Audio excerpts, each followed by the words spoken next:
How safe is Uber? Use these security features to make your trips safer.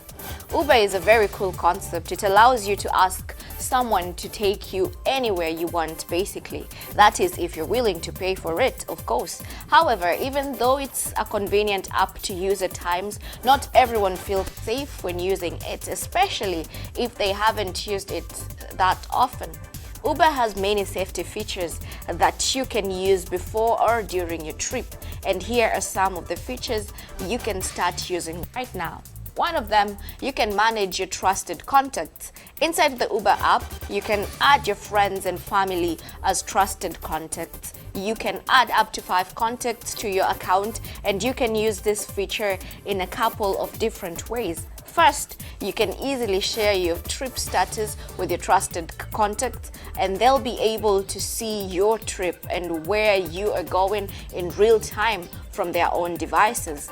You can also set them as emergency contacts for your Uber to use in case of any emergency. You can verify your ride before leaving.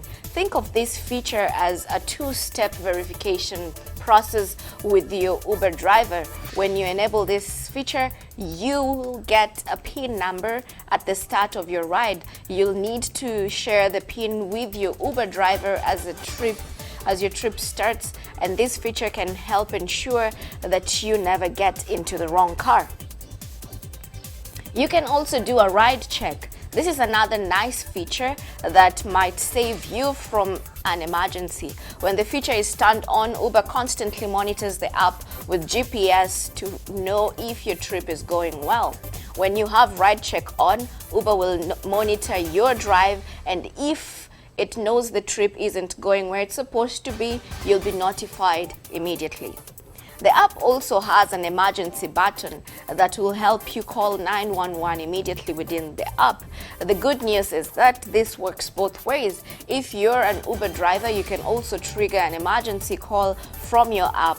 Another cool feature is the audio recording. This is pretty self-explanatory, but you can start recording any conversation during your trip using the Uber app. If you think the other person said something inappropriate, you can send the recording to the Uber via a security report. You can send a report 24/7 in a chat within the app. Of course, you can't just rely completely on Uber to keep you safe, but you can also take some security measures for yourself to make sure you are as safe as possible before, during, or after the ride. And this includes staying inside where you are until your Uber driver arrives for you instead of standing outside. If you know where you're going, give your driver clear directions so that there's no confusion. Always check the driver and vehicle information before getting in so that you're sure of what you are doing, and don't give out any personal information during your trip. If you don't feel comfortable with your driver, you can always cancel the trip. If not, make sure you let your emergency contacts know where you're going and with who. Other than that, have a safe trip.